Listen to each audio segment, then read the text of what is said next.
Today, let's jump into the story of a true fashion revolutionary, a woman who completely changed how we think about designer clothing. We're exploring the life and vision of Gaby Aghion, the founder of Chloé, and we're drawing from the great work of Mohammed Abdallah and case studies for young learners. It's kind of hard to imagine now, but the idea of just walking into a store and buying a beautiful designer dress right off the rack, that really wasn't a thing for most people. And it all changed because one woman saw a gap in the market that somehow no one else did. So, to really get how huge her idea was, you have to picture the world she stepped into.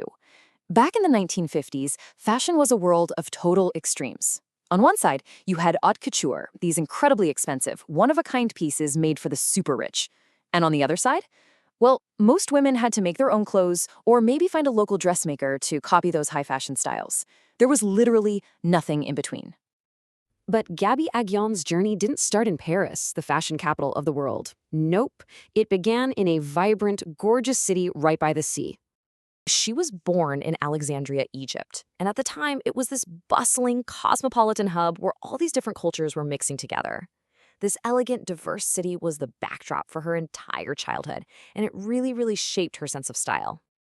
And her passion for fashion, it started early. She came from a wealthy family, so she would just devour French fashion magazines.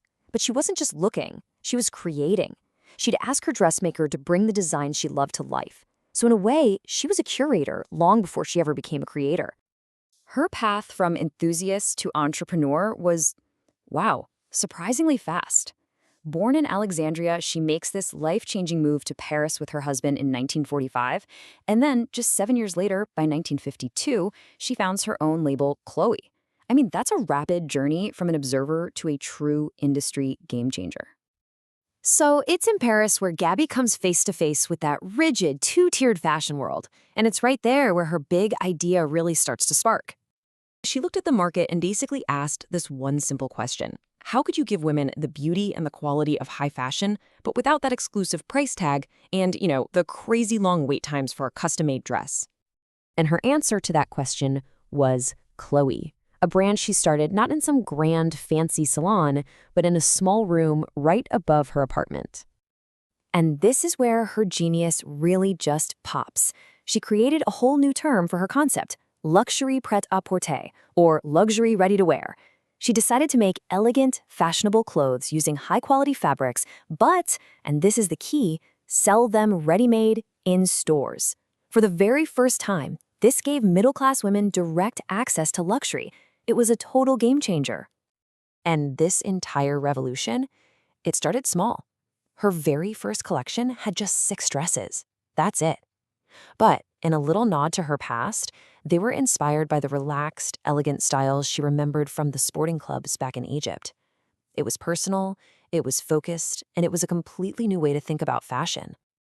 Gaby's idea wasn't just about designing dresses. It was about creating an entirely new way for women to experience and to purchase fashion. And here's the bottom line, really. Chloé fundamentally democratized luxury. It took this exclusive, totally out-of-reach world and made it accessible, changing the fashion landscape forever. And her methods were just as revolutionary as the idea itself. She insisted on using high-quality fabrics, which was unheard of for ready-to-wear at the time. Instead of stuffy, formal salons, she showed her collections in relaxed Parisian cafes. She sold directly through stores, and in doing all this, she crafted a whole new image of the sophisticated, modern woman. I mean, the contrast with the old way is just stunning when you see it side by side. Where haute couture was only for the very rich with custom orders, Chloé was for the middle class with ready-to-wear.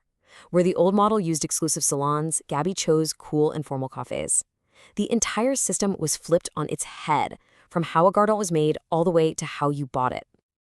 But look, a great idea is one thing, making it last is something else entirely. Gaby wasn't just a visionary designer, she was also a brilliant brand builder. Her focus was razor sharp. She wasn't just selling clothes, she was selling an identity. The Chloé woman was sophisticated, she was independent, she was modern. And this strong brand identity became the absolute soul of the company. And she secured its future with 2 key strategies. First, she built that powerful, unmistakable brand identity. And second, she had the incredible foresight to bring in new talent to keep the vision fresh, most famously hiring a young, pretty much unknown designer at the time named Karl Lagerfeld. This brilliant move helped Chloé stay ahead of the curve and grow into the global powerhouse it is today.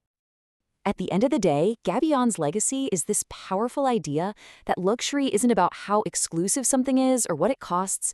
It's about quality, style, and the feeling it gives you. She redefined an entire industry from a small room in Paris. It just leaves you wondering, doesn't it? What's the next big idea that's going to change everything?